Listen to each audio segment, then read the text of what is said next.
A drip falls where it should not.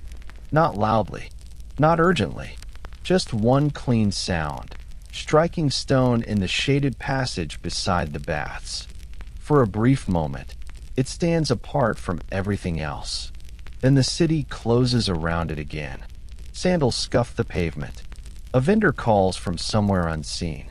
A cartwheel turns, slow and patient. The drip continues, steady, unbothered, marking time in a place that does not measure time carefully. No one stops for it. An ordinary man passes beneath the arch without hesitation. He is neither young nor old enough to be remarked upon. His tunic has been washed thin and mended more than once, without care for appearances. He knows when to step aside for power and when to move forward with the rest. His body carries this knowledge quietly. If his shoulders tighten as he turns into the passage, it is slight enough to be explained away by heat, by habit, by the press of the city. The entrance is wide. It has to be. A public latrine is not hidden space. It belongs to the street and to the rhythm of the street, the flow of the market, the midday rush from the baths, the slower evenings weighted with wine. The threshold beneath his feet is worn smooth by thousands of crossings. Above, the arch holds firm, unremarkable in its certainty. The air shifts, cooler, heavier. Light dulls from sun to pale stone. The first thing he notices is not what he sees. It is the smell. Not sharp, not dramatic. Layered. Damp stone. Old water. A faint trace of vinegar. Evidence of effort, small and practical, applied where effort can only do so much. The rest remains unnamed. It settles in the throat, in the decision to breathe a little less deeply. This is not spoken of as a test. Romans do not frame this place as something to endure. They speak of it the way they speak of drains and streets and fountains. Expected, necessary, already accounted for. He steps fully inside. The room stretches long and shallow. Along the wall runs a continuous bench, stone or marble, depending on the district and who paid for it. Round openings repeat at even intervals, smoothed by use, placed with careful spacing. Beneath them, an open channel carries water in slow, constant motion. It suggests cleanliness by movement alone. Across from it, lower to the ground, another channel runs. Narrower. The water there appears cleaner, or at least lighter. Nearby sit buckets and sponges, plain and damp, resting openly on stone. Nothing is hidden. Nothing is decorated. Even in Rome, some spaces remain stubbornly practical. Water fills the room with sound. Not the performance of a fountain, but a low persistence. The channel murmurs. Somewhere above, the drip continues, from a seam in the ceiling, from condensation, from a pipe never quite sealed. It does not mask other noises. It only fills the gaps between them. Voices move through the space. Men speak in ordinary tones. A short greeting. A laugh that rises once and settles quickly. Someone shifts his weight. The latrine allows conversation because conversation has nowhere else to go. It is not private. It is not silent. It is simply occupied. The man pauses near the wall, letting his eyes adjust. Light enters unevenly. The far end of the bench rests in shadow. The openings there darker, less defined. The floor slopes gently toward the channels, damp where water has escaped its path. There are stains no one studies closely, because everyone has learned where not to look. A man already seated shifts a small distance to the side. No words. No acknowledgement. This is how space is made. The ordinary man sits where there is just enough room.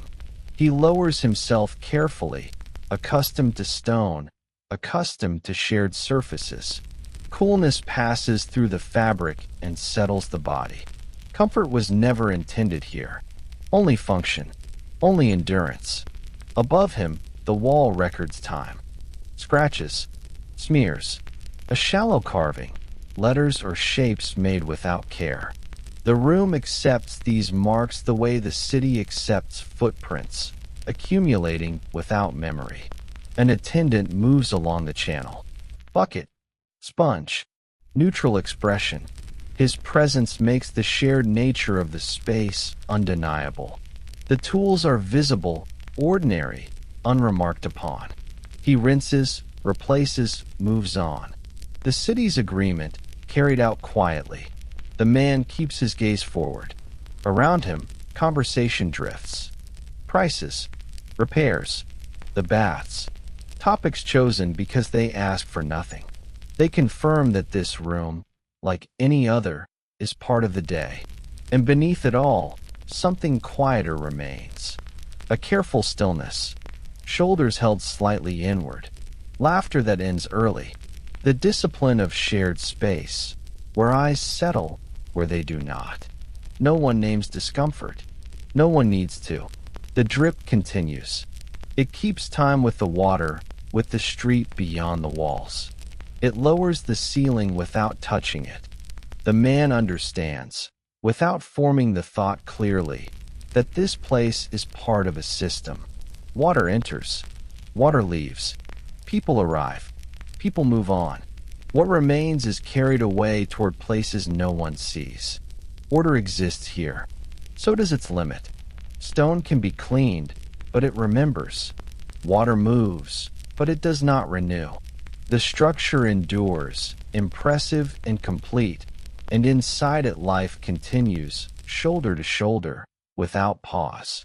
Somewhere near the entrance, more footsteps approach. The city is still arriving. Time behaves differently inside the latrine. Outside, the day moves in segments. Market hours, the baths filling and emptying, shadows shifting across porticos. Inside, time loosens. It stretches into the interval between sounds. The pause after a word is spoken, the breath taken before another arrives. The ordinary man becomes aware of this not all at once, but gradually, the way one notices dampness seeping through leather soles only after standing still for too long. He sits, and the bench accepts him without ceremony. The stone has been shaped to the human body, but not kindly. There is a shallow curve, just enough to keep someone from sliding forward, just enough to suggest intention. The openings are positioned with precision, measured by hands that understood proportion and repetition. It is a craftsman's work, repeated hundreds of times across the city, copied from a standard that has proven itself useful. There is comfort in that repetition. There is also something impersonal in it, something that removes choice. The man rests his hands on his knees. He does not look down. No one does, unless something goes wrong. His gaze fixes instead on the opposite wall, where the stone blocks are fitted so tightly that the seams are barely visible. In some places, a darker line traces the edge where moisture has settled over years. In others, the surface is worn smooth by countless glances, by the habit of looking at this wall and nowhere else.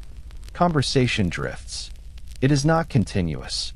It rises and falls like the water in the channel beneath them.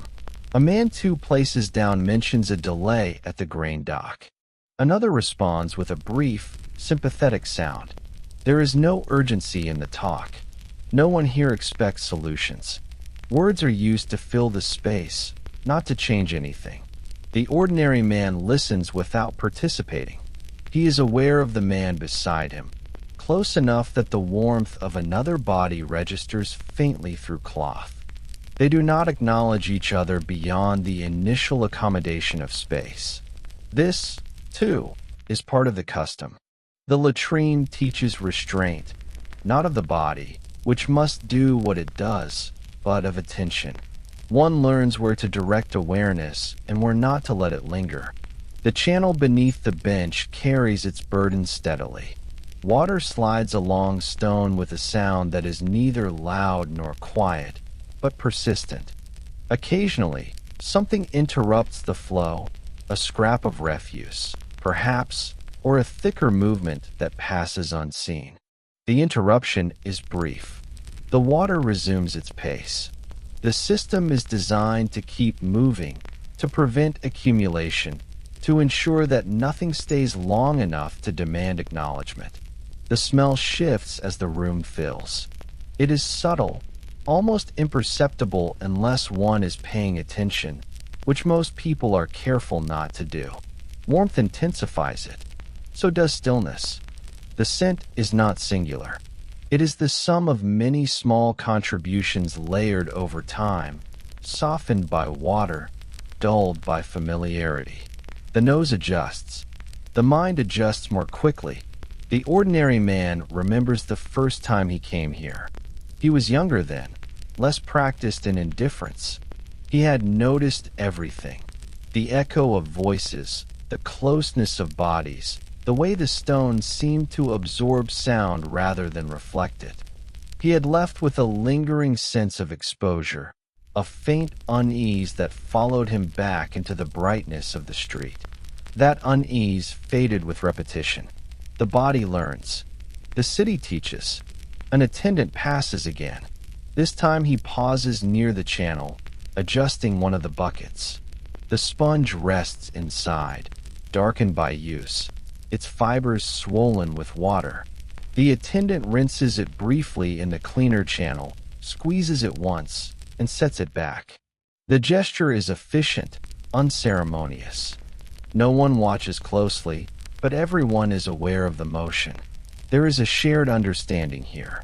This space functions because everyone agrees not to dwell on certain details. The sponge is used because it works. The water runs because it carries things away. The bench is shared because it must be. The latrine does not pretend to be something else. It offers no illusion of separation, no walls to create the idea of solitude. Instead, it relies on habit and mutual restraint. A man near the far end coughs. The sound is sharp, out of place, and for a moment the room tightens around it. Someone clears his throat in response, as if to smooth the interruption. The tension dissipates. The drip from the ceiling resumes its quiet punctuation. Order reasserts itself. The ordinary man shifts his weight slightly. The stone is unforgiving. Remaining still too long brings its own discomfort, a pressure that builds gradually, insisting on awareness. He adjusts without drawing attention, careful not to disturb the narrow balance of proximity. The movement is small, practiced. Everyone here has learned how to move just enough. He notices the floor again. Water has pooled in a shallow depression near the channel, catching the light from the doorway. The reflection trembles faintly with each step that enters or leaves the room. The surface is not clean, but it is moving, and movement is what matters. Stillness is the enemy here. Stillness allows the mind to wander too far. Footsteps echo at the entrance. Another pair of sandals crosses the threshold, bringing with them a breath of street air, dust, heat, the faint sweetness of baked bread from a nearby stall. The contrast is brief but noticeable. The room absorbs the newcomer, and the scent fades as quickly as it arrived. The man who enters hesitates, just for a moment. It is not fear. It is adjustment.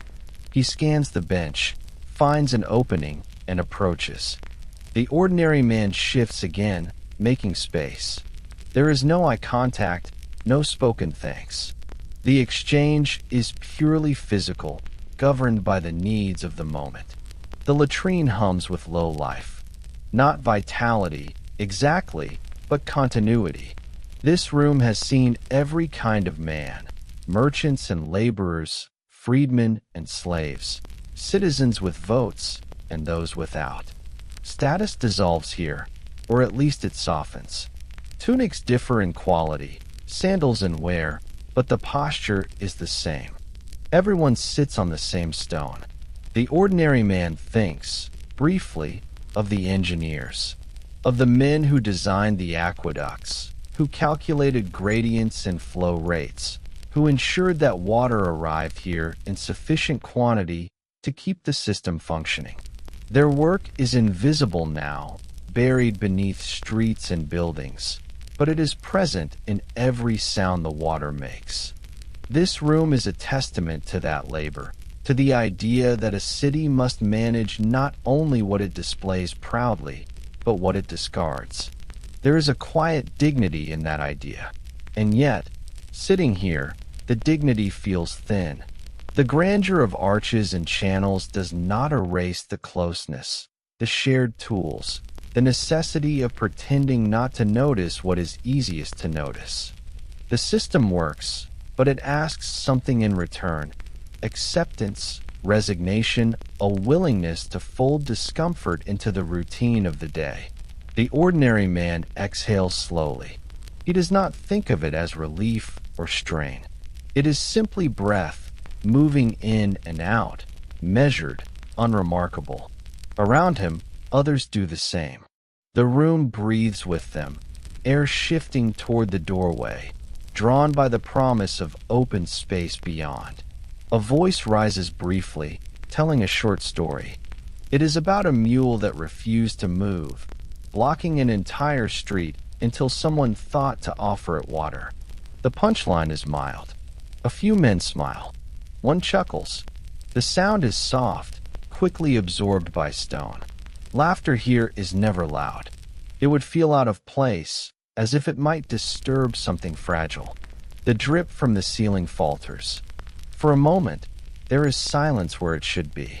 Then it resumes, slightly off rhythm, as if reconsidering its role.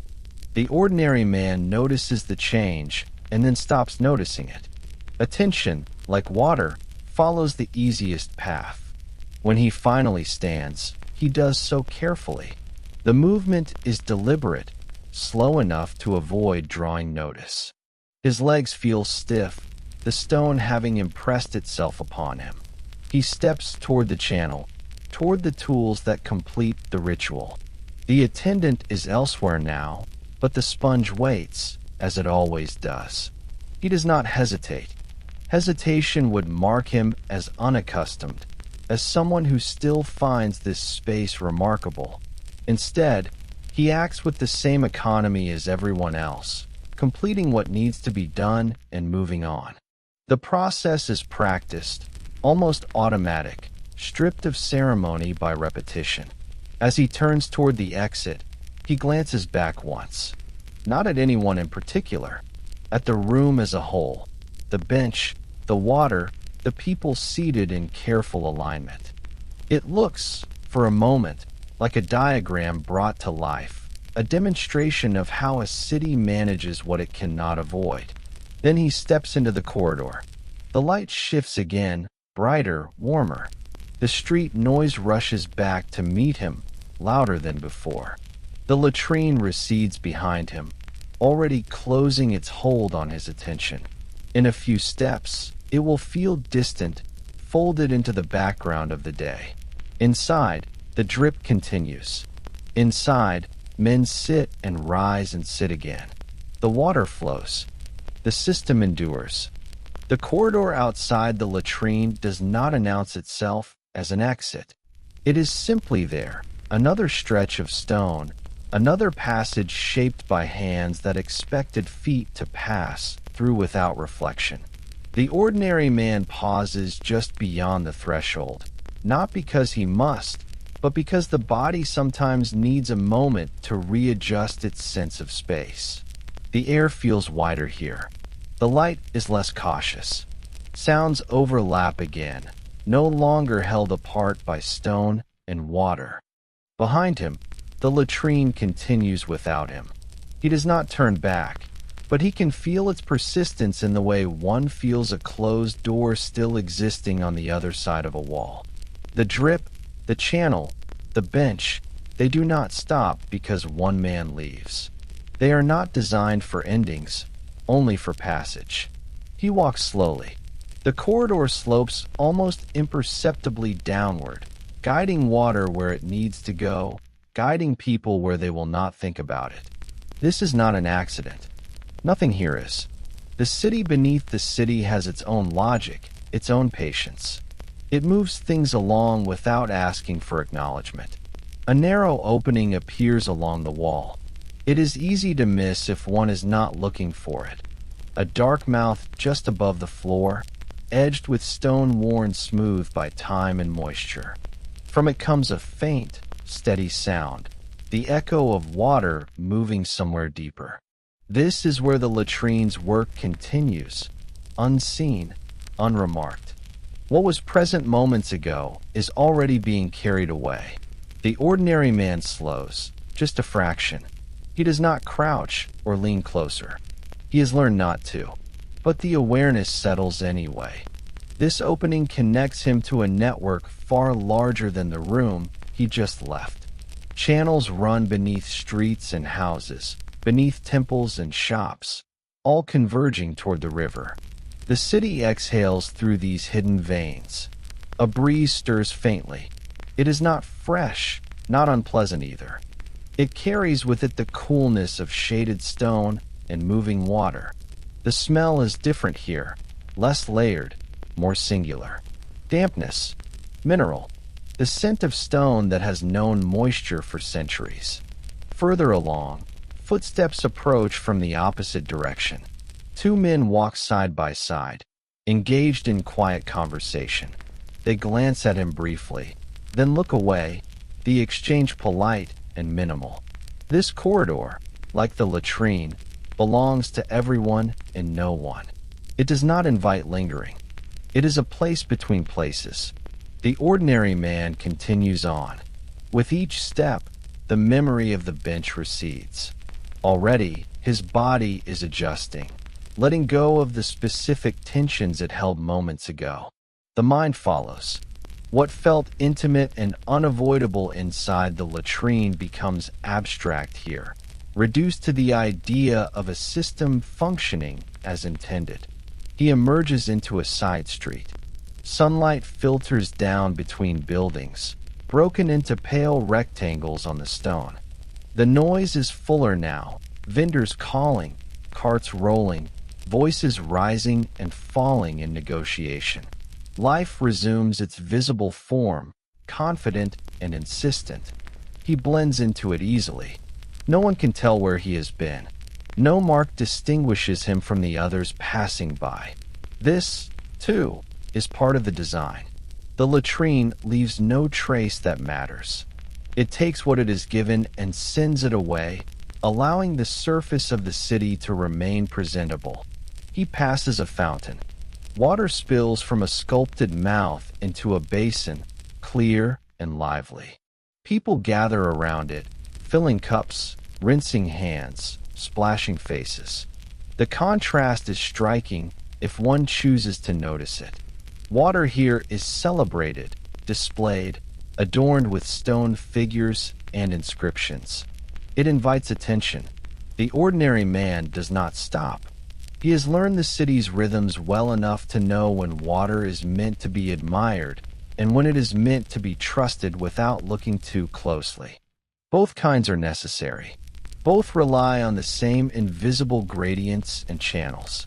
As he walks, the thought comes, not sharp, not troubling, just present. The city asks its citizens to accept certain things quietly, to trust that what is unpleasant will be handled, carried away, rendered distant, to participate in systems that work best when no one lingers on their details. This acceptance is not taught formally. It is learned through repetition, through childhood trips guided by older hands, through watching how others behave and imitating without question. Over time, the behavior becomes habit. Habit becomes normal. Normal becomes invisible. He turns a corner, and the latrine is gone from reach entirely. Only the street remains, and the day unfolding ahead of him. Somewhere beneath his feet, water continues its steady journey, carrying traces of countless ordinary moments toward a place where the city no longer has to think about them. The ordinary man adjusts his tunic and moves on. Behind walls and under stone, the system endures, quiet, efficient, and unthanked, holding together the parts of life that must be shared, managed, and forgotten. What the street shows is only a surface. The ordinary man knows this without actively thinking it. Every Roman does. Stone laid over stone, fitted so tightly that weeds struggle to breathe between the seams, carries a promise. What lies beneath has been accounted for. The city does not float. It rests on intention. He walks with the easy pace of someone moving nowhere urgent. Around him, the street conducts its small transactions. A seller weighs fruit. A child tugs at a sleeve. A pair of men pause in the middle of an argument and resume it without apology. The air carries dust and voices and the faint tang of iron from a nearby workshop. Above all of it, the sun presses down, patient and unyielding. Under his feet, water moves. It moves in darkness, guided by channels cut generations ago, their slopes calculated by men who never imagined his face. Only the necessity of flow. The water does not hesitate. It does not choose. It follows the path prepared for it, carrying what the city no longer wishes to hold. The ordinary man steps over a shallow dip in the paving stones. Rain collects there when storms pass through, pooling briefly before disappearing into narrow gaps. Children sometimes splash in it. Dogs drink from it. Then it drains away, obedient to the hidden inclines below. Even surface water knows where it belongs. He remembers being told, once, not to lift a loose stone. There were reasons. Gases, smells, things better left undisturbed. The warning was not dramatic, not wrapped in fear. It was practical advice, delivered with the same tone used for hot cookware or sharp tools. Respect the system. Do not interfere. The street curves gently. Along its edge, a row of buildings casts a band of shade. The relief is immediate, the heat easing from the shoulders. In the shadow, the ordinary man becomes aware again of smell. Baked stone cooling, old wood, the faint trace of waste that never quite leaves a city of this size. It is distant now, diluted, but it lingers at the edges of awareness. A grate sits near the base of a wall. It is small, almost decorative, its openings narrow and regular. Through it, one can hear water moving far below, a softened echo of the channels he passed earlier. The grate is part of the compromise, allowing air to move, pressure to equalize, without inviting attention. Most people step around it without looking. The ordinary man glances down briefly. He sees darkness and nothing more. The sound is muted, steady. Whatever passes there is already beyond concern. He continues on, and the city rises around him again. Shops open their fronts to the street. Courtyards reveal glimpses of painted walls and potted plants. Somewhere, bread is being baked. The scent cuts through everything else, warm and reassuring. The body responds automatically, hunger-stirring. It is easy, here, to forget the other Rome, the one that operates below ground, handling what must be handled so that the upper city can function smoothly. The two coexist, layered, rarely acknowledged together. One displays itself proudly. The other works in silence. The ordinary man reaches an intersection. Traffic thickens. Carts slow, drivers calling out warnings. He waits, then crosses when space allows. His sandals strike the stone with a familiar rhythm. Each step echoes faintly, answered by countless others past and present. Somewhere beneath this intersection, channels meet. Water converges, merges, accelerates slightly as volumes combine. The design anticipates this, widening here, deepening there, ensuring that nothing backs up, that pressure remains manageable. Failure would be obvious and intolerable. Success looks like nothing happening at all. He moves on, unremarkable. No one watching him would think of latrines or sewers or the careful management of waste. They would see a man going about his day, indistinguishable from dozens of others. That invisibility is not accidental. It is the goal. The city does not ask its citizens to admire its hidden work. It asks them to trust it, to participate without comment, to accept certain discomforts as the price of order. In return, it offers continuity, streets that remain passable, fountains that flow, a river that carries away what must be carried away. As the ordinary man turns another corner, sunlight flares briefly, then softens again. The moment passes. The day continues. Beneath it all, unseen and uncelebrated, water keeps moving, and the city keeps its quiet promises. By afternoon, the city settles into itself. The sharper edges of morning have worn down. The crowds thin slightly, redistributing into shaded porticos and interior rooms. Heat lingers, but it no longer presses. It rests instead, heavy and familiar, like a weight the body has learned to carry without complaint. The ordinary man moves with this rhythm. His steps are slower now, his attention turned outward again, to errands, to passing faces, to the small negotiations that make up an ordinary day. The latrine, the corridor, the channels beneath the street have already softened into something less immediate. Not forgotten, exactly, but filed away where such things belong. He pauses near a fountain. The basin is chipped at the edges, its surface dulled by countless hands and vessels. Water spills continuously from a carved spout, clear enough to catch the light as it falls. Children lean in to drink. A woman rinses dust from her fingers. Someone splashes water onto their face, sighing softly. Here, water is visible and welcome. It announces itself with sound and movement, performing usefulness openly. No one hesitates to touch it. No one lowers their voice near it. The contrast is unspoken, but it exists, held in the body's memory. Some water invites closeness, others distance. The ordinary man fills a cup and drinks. The water is cool. It tastes faintly of stone, of minerals carried from far hills through long channels. He swallows, feeling the relief spread through his chest. For a moment, this sensation crowds out all others.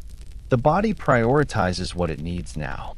He sets the cup aside and steps back. The fountain continues without him. It always will, until something breaks or clogs or wears down enough to demand attention. Maintenance is constant in a city like this, though rarely visible.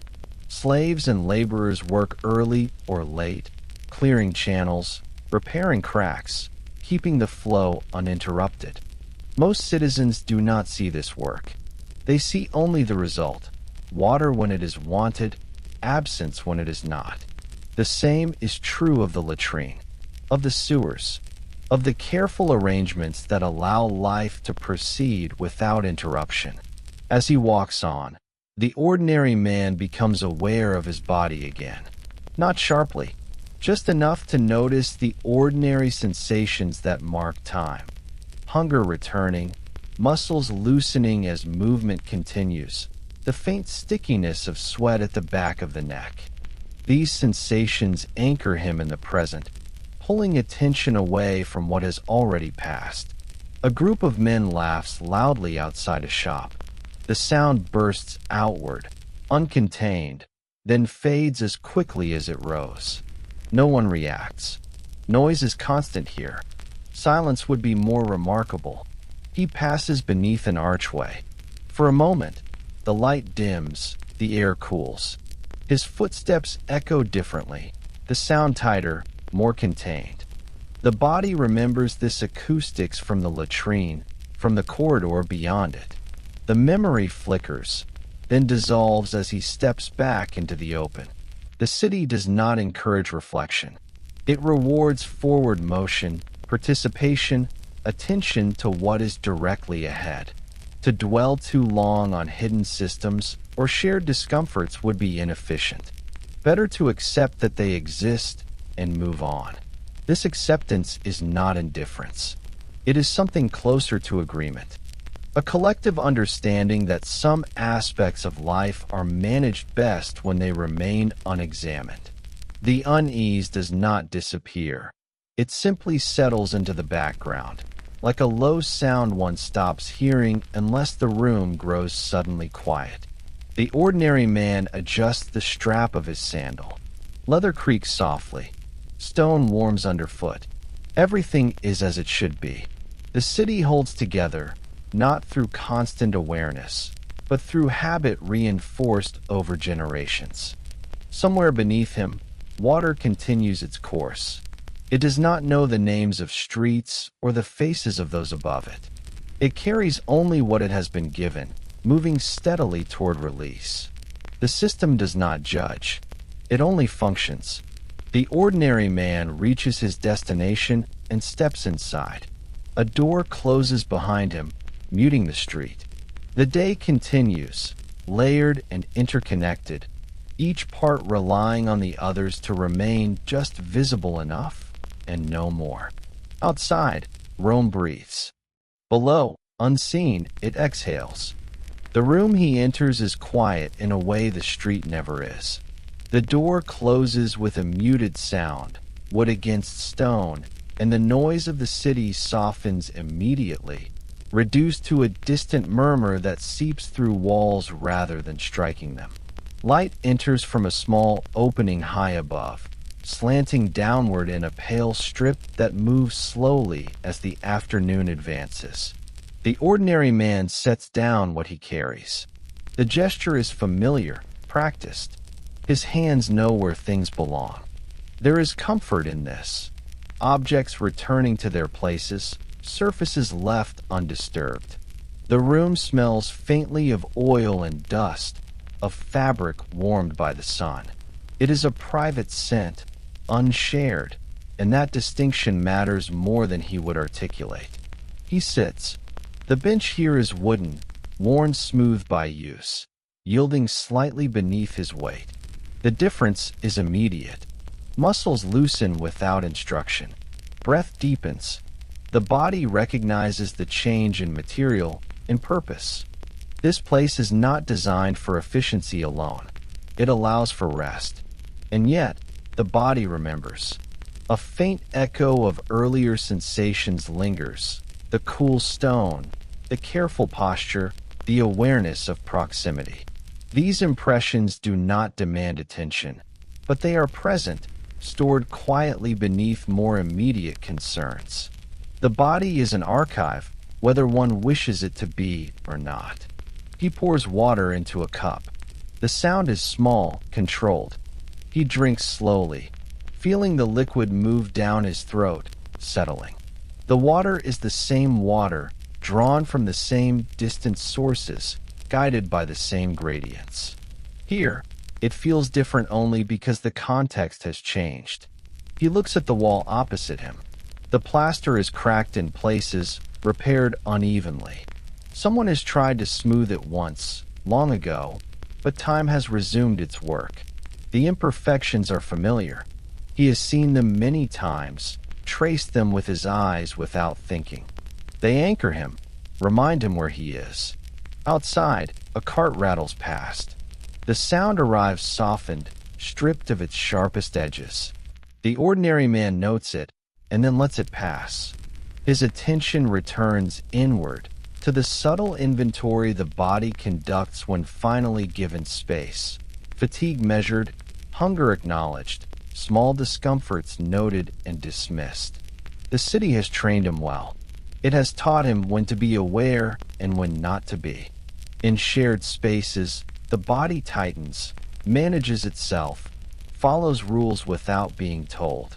In private ones, it releases those rules gradually, cautiously, as if unsure how much freedom is permitted. He shifts his position. The movement is unself-conscious, uncalculated. There is no one to accommodate here, no shared bench requiring negotiation. The ease feels almost luxurious, though he would not name it as such. A moment passes, then another. Time resumes its ordinary pace, no longer stretched by echoing chambers or the discipline of stillness. Here, it flows in small increments marked by light shifting on the wall, by the faint sound of breath. The ordinary man closes his eyes briefly, not to sleep, just to rest them. Darkness arrives gently, without the heaviness of enclosed stone or the smell of dampness. When he opens them again, nothing has changed, and that constancy is reassuring. Somewhere beneath the floor, water continues to move. He does not hear it here. That is the point. The systems that carry away what must be carried away are doing their work without intruding. Their success is measured in silence. The ordinary man rises. The day is not finished. There are other places to go, other shared spaces to enter. His body will tighten again when required. It will follow the city's rules as it always has. For now, in this small room, he gathers himself. The memory of stone fades a little more, not erased, but folded neatly into the layers of experience that make up an ordinary life in Rome. Present, functional, and rarely spoken of. By the time evening approaches, the city exhales. The heat loosens its grip. Shadows lengthen and soften, losing their sharp edges as light thins into something more forgiving. Sounds change, too. Not quieter exactly, but slower, as if each one takes longer to rise and fall. The ordinary man steps back into the street and feels this shift immediately, his body adjusting without instruction. Oil lamps begin to appear. One by one, small points of flame bloom in doorways and windows. Their light is modest, uneven, trembling at the slightest movement of air. They do not push back the dark so much as negotiate with it, carving out small, livable pockets in the gathering dusk. He walks beneath them. The lamps reveal faces in fragments, cheeks, brows, the curve of a jaw, then let them slip away again. The city becomes a series of partial impressions, never fully revealed, never entirely hidden. This, too, is familiar. Night does not erase Rome, it rearranges it. As he moves, the day's earlier spaces return in memory, not vividly, not as images, more as sensations carried forward. The cool certainty of stone, the discipline of stillness, the unspoken agreement shared with strangers. These impressions surface now because the body is less occupied, less pressed by the demands of daylight. A faint sound rises from beneath a nearby grate. At night, it is easier to hear. The water's movement carries more clearly when carts have slowed and voices have dropped. The sound is soft, continuous, untroubled by the changes above it. It has not altered its pace to match the hour. The ordinary man passes without stopping. He does not look down. He does not need to.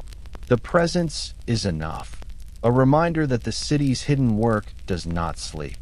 It continues, indifferent to light or darkness, maintaining the conditions that allow the surface world to rest. A smell drifts through the air. Cooked lentils, smoke, something fried in oil. These scents mingle and separate as he walks, marking doorways and courtyards. Hunger stirs again, gently this time, no longer urgent. The body keeps its own schedule, layered over the city's. He turns into a narrower street. Here, the walls are closer, the light thinner. Lamps cast long, wavering shapes that stretch and collapse as he passes. His footsteps echo more distinctly, a reminder of enclosed space. For a moment, the memory of the latrine's acoustics flickers, stone holding sound, shaping it. The unease does not return. Not fully. It has been absorbed into familiarity, transformed into something quieter. The city has taught him that proximity and privacy are not opposites, but points on a spectrum navigated daily. A door opens ahead of him. Voices spill out briefly, warm and low, then are pulled back inside as the door closes. Laughter fades. The ordinary man continues, unremarkable, unobserved. Night deepens. Above, the sky darkens into a broad, even tone. Stars begin to show themselves where the buildings allow. The city does not compete with them. It accepts their distant presence without comment. Somewhere far below, water still moves. It carries with it the residue of countless ordinary acts, already stripped of their immediacy, rendered anonymous. By the time it reaches the river, no one could trace it back to a single bench, a single moment, a single man. The ordinary man slows as he nears his door. The day has folded itself into memory, its sharper edges smoothed by repetition and habit. What remains is not discomfort or relief, but continuity, the sense that tomorrow will ask the same quiet accommodations, and that the city will meet them in the same way. He steps inside. The door closes. A lamp is lit. Outside, Rome settles further into darkness, held together by stone, water, and the unspoken agreements of those who live within it. Night does not arrive all at once. It gathers in layers, settling into corners and recesses first, then spreading outward until even the most familiar spaces feel slightly altered. Inside his room, the ordinary man watches this happen without watching it directly. The lamp on the table claims a small circle of certainty. Beyond it, the room softens into suggestion. The flame wavers. Oil feeds it steadily, but never evenly. Shadows shift with each movement of air, climbing the wall, retreating, returning. The ordinary man sits nearby, his hands resting loosely in his lap. The posture is relaxed now, unconcerned with alignment or distance. No one shares the bench. No one measures space. Outside, the city lowers its voice. Footsteps still pass, but less often. A cart creaks somewhere far off, its sound stretched thin by distance. Dogs bark intermittently, each sound isolated, answered by none. Rome at night is not silent. It is simply less insistent. The ordinary man breathes in the lamplit air. It smells of oil and fabric, faintly of smoke. The scent is contained, held within these walls. It does not mingle with others. This separation feels earned, the quiet result of a day spent among shared spaces. His body settles further. The small tensions that lingered from earlier finally loosen. The shoulders drop, the jaw softens, the spine finds an easier curve. There is a sense of completion, not dramatic, just sufficient. The day has taken what it needed. It has been given its due. And still, memory stirs, not as images, but as impressions that surface when movement slows. The stone bench returns as an idea rather than a place. The careful neutrality of faces. The shared silence shaped by water and echo. These things do not trouble him. They simply exist, part of the texture of life that does not disappear when the lamp is lit. He pours the last of the water. The sound is softer now, absorbed by the room. He drinks, slowly, then sets the cup aside. Even here, water marks transitions, arrival, rest, the close of effort. The same water, traveling through the same channels, performs different meanings depending on where one meets it. The flame dips, then steadies. Oil has been added recently. It will last a while. Enough to finish what needs finishing. Enough to make the room feel held against the dark. The ordinary man leans back. The wall is cool against his shoulders. Stone, even here, asserts itself gently. It reminds him that the city's materials do not change simply because the hour has. Stone remains stone. Water remains water. Systems remain in motion whether anyone is paying attention or not. Below the floor, unseen, the channels continue their work. At night, they carry less, but they do not stop. They never stop. Their constancy is one of the city's quiet assurances. Even in sleep, even in darkness, what must be managed is being managed. The ordinary man closes his eyes. The lamp remains lit. Shadows continue their small negotiations. Outside, Rome holds itself together through habit and design, through shared understanding and silent endurance. Tomorrow, the benches will be used again. Tonight, they are already receding into the distance, folded into memory, part of the city's unspoken story, present, functional, and never quite named. The city does not sleep so much as it settles. Its movements grow fewer, its sounds spaced farther apart, but they do not vanish. Somewhere a door opens and closes. Somewhere a voice murmurs, then fades. The ordinary man lies still in his room, aware of these things without tracking them. Night has taught him which sounds matter and which can be allowed to pass. Beyond the walls, Rome holds itself in balance. Above ground, lamps burn low, their flames guarded from drafts by shallow niches and cupped hands. Below ground, water continues its slow work, guided by slopes too subtle to see, too deliberate to fail. The two worlds do not meet, but they depend on one another absolutely. If the water stopped, the city would notice. Not immediately, not all at once, but absence has a way of announcing itself louder than presence ever did. A smell lingering too long, a channel backing up, a corner of the street becoming unusable. The ordinary man has seen this once or twice in his life. Repairs gone late, a blockage unresolved. People complained, not with outrage, but with irritation, as if something fundamental had been misplaced. Tonight, nothing is misplaced. The systems are intact. The channels are clear. What was given to the city earlier in the day has been absorbed and moved along, stripped of context, reduced to motion. By now, it is far from the bench, far from the corridor, far from the street that carried the ordinary man home. The river waits. It always does, darker now than by day, reflecting little, swallowing much. By the time the water reaches it, nothing remains that could be traced back to a single body, a single moment. Individual lives dissolve easily at that scale. The ordinary man turns slightly in his sleep. The movement is small, instinctive. His breath deepens, then evens out again. The body, freed from vigilance, follows its own rhythms. It does not rehearse the day. It does not judge it. It simply rests.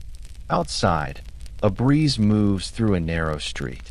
It slips past a grate, stirring the air just enough to carry the faintest suggestion of damp stone upward. No one notices.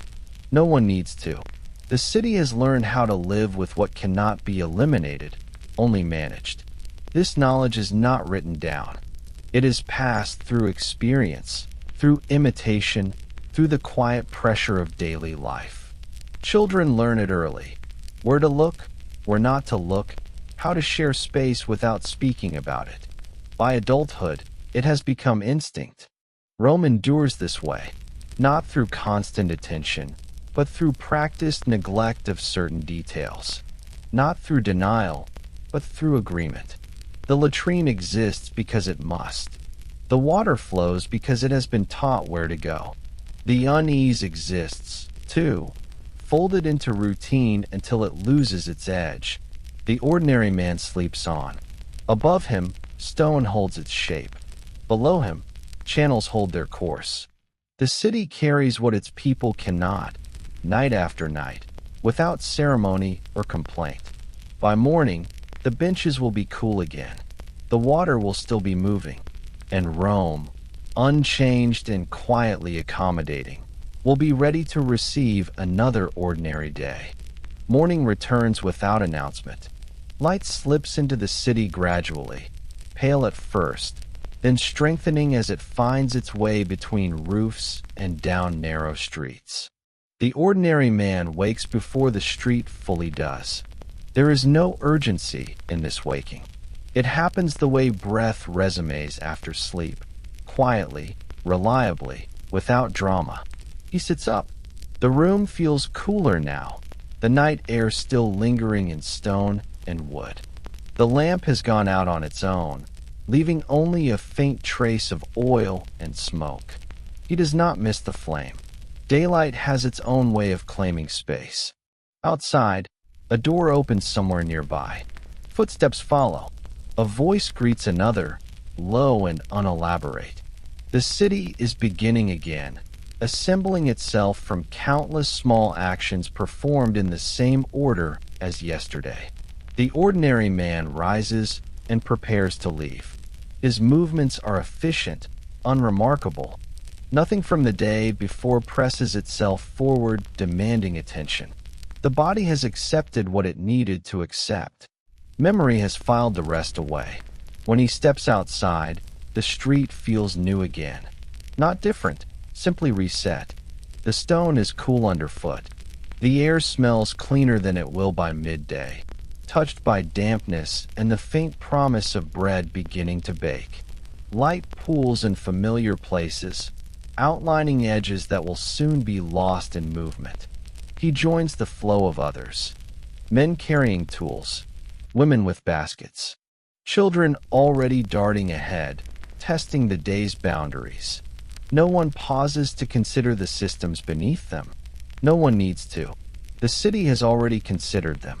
As he passes a familiar corner, he glimpses the entrance to the latrine again. It is unremarkable in the morning light. Just another archway, another threshold worn smooth by use. Someone is already entering. Someone else will follow. The rhythm has resumed. The ordinary man does not hesitate. He does not think of yesterday's bench or yesterday's water. Those details have done their work and released him. What remains is the present moment. This step, this breath, this ordinary continuation. Beneath the street, water still moves. It carried the night away. It will carry the morning when the time comes. The channels remain patient, indifferent to the hour, faithful to their purpose. Above them, Rome lives. Not loudly, not gently, simply persistently. Stone, water, bodies, habits, layered together into something that holds. The discomforts are absorbed. The necessities are shared. The city endures by asking its people to accept what must be accepted and to move on. The ordinary man walks forward into the day. Behind him, the entrance remains. Below him, the water continues. And Rome, unchanged and awake once more, carries on.